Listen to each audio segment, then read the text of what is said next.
It's just after midnight on July 5th, 1969, in the parking lot of Blue Rock Springs Park outside Vallejo, California. A young couple sits in a car, talking, the radio maybe playing low. A second car pulls in behind them. A flashlight beam cuts through the dark and washes over their windshield. They assume it's a police officer. They wait for questions about parking after hours. Instead, gunfire erupts. 10 shots. Darlene Farron is hit multiple times and later dies at the hospital. Her companion, Michael Mageau, is shot but survives. Before the shooter walks away, he does something no ordinary criminal does.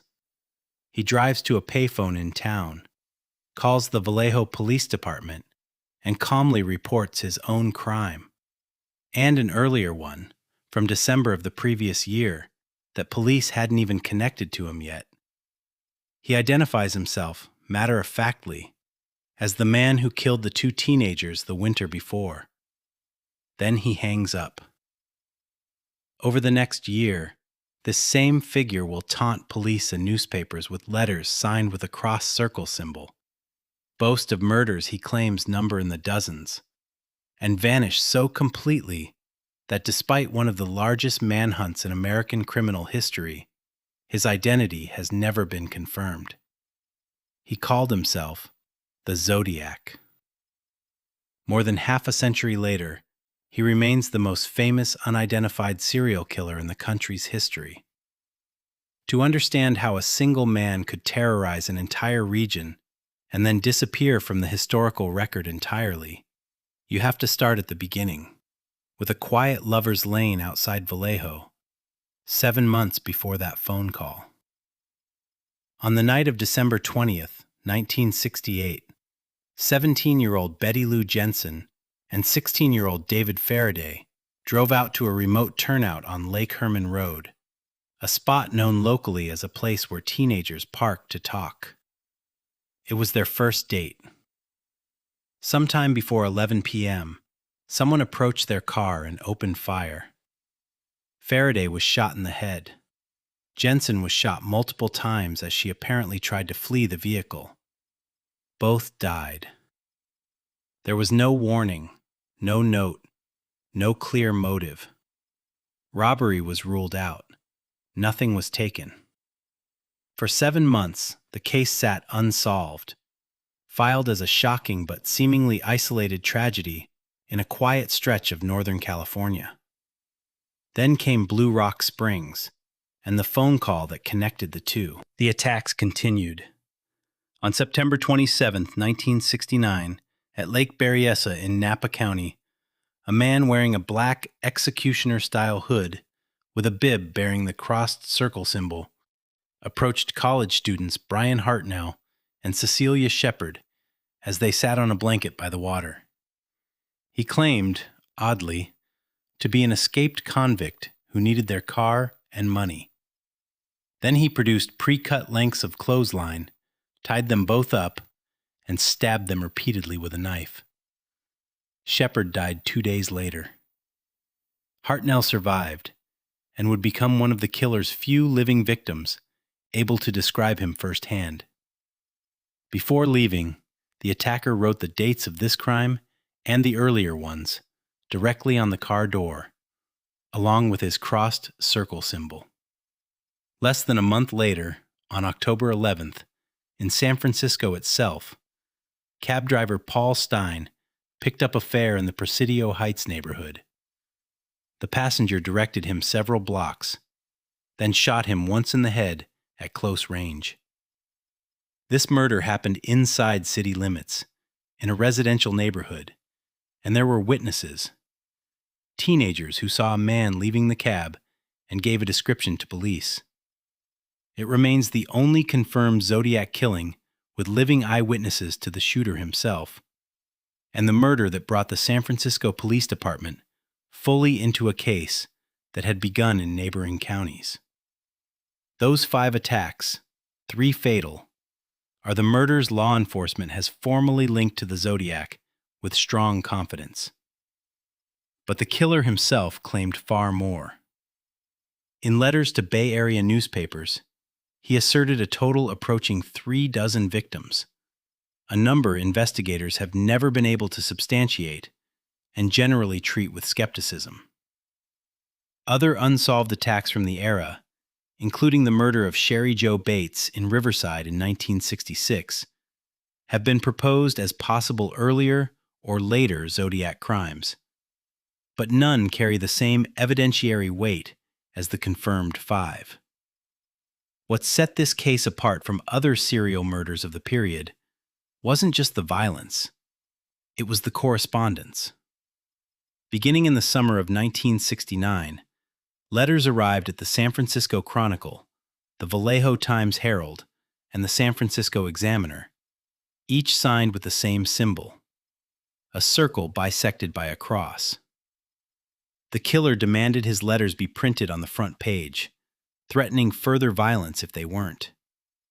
Several of these letters contained cryptograms, blocks of symbols the writer claimed would reveal his identity if solved. One 4-part cipher, sent in pieces to 3 newspapers in August of 1969, was solved within days by a schoolteacher and his wife, Donald and Betty Harden, working from a hunch about a favorite word the killer might use. Decrypted, it read as a chilling statement about the pleasure the killer claimed to take in killing, and the promise of an afterlife where his victims would become his slaves. It did not, however, contain his name. A second cipher, just 340 characters long and sent in 1969, resisted every attempt at solution for 51 years. It was finally broken in December of 2020 by a team of independent codebreakers using computer analysis, a mathematician, a programmer, and a puzzle expert working together outside any police department. Their solution was verified by the FBI. It, too, contained no name, mostly taunts directed at law enforcement, and a chilling claim about not fearing the gas chamber, because, he wrote, it would send him to paradise faster. One more significant cipher, known as the 340 related fragment sent later, remains unsolved to this day, and no one can say with certainty whether it contains genuine information or simply more misdirection. The letters also included handwriting, and that handwriting became one of the case's central pieces of physical evidence. Document examiners have compared it against dozens of suspects over the decades, and it has both implicated and cleared people at different points in the investigation's long history. Which brings us to the suspects, because despite the absence of a confirmed identity, the case is not short on candidates. The name most familiar to true crime audiences is Arthur Leigh Allen, a Vallejo resident investigated extensively by police, including lead detective Dave Toschi, starting in the early 1970s after a tip from someone who knew him. Allen owned a knife collection, had made comments to acquaintances that alarmed them, and lived close to several crime scenes.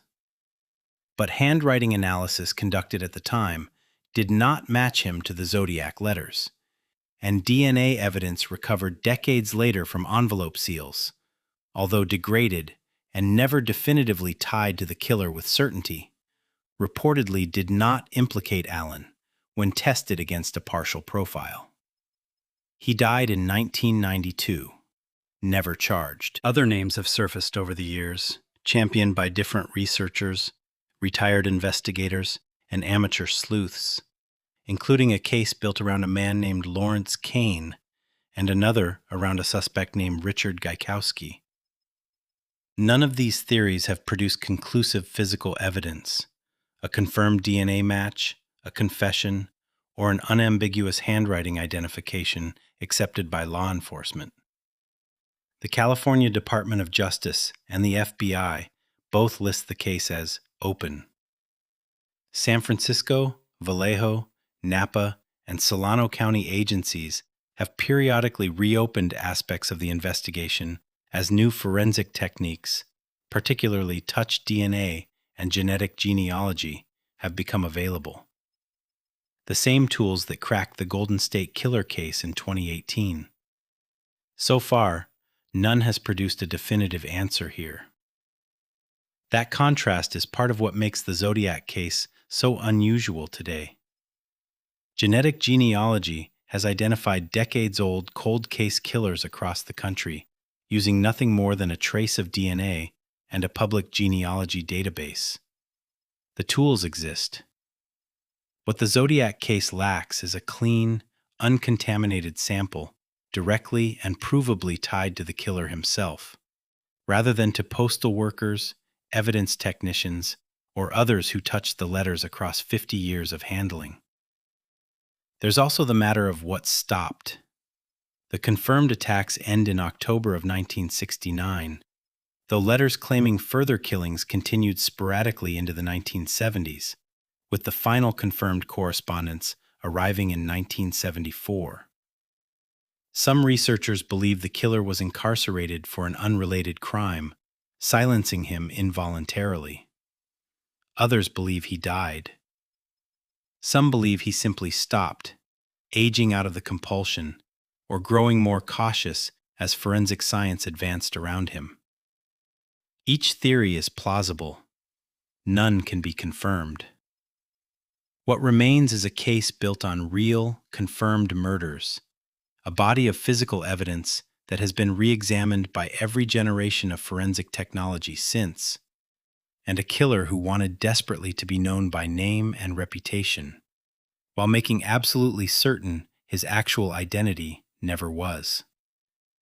Somewhere, in an evidence locker in Northern California, the unsolved 340-character fragment still waits, its symbols unchanged since the day they were mailed. If it ever yields to decryption, the way its predecessor finally did after 51 years, no one knows what it will say, or whether the answer has been sitting in plain sight all along, addressed to newspapers that printed it without ever truly reading it. If this case pulled you in, subscribe to The True Unknown for more real mysteries the evidence still can't fully explain.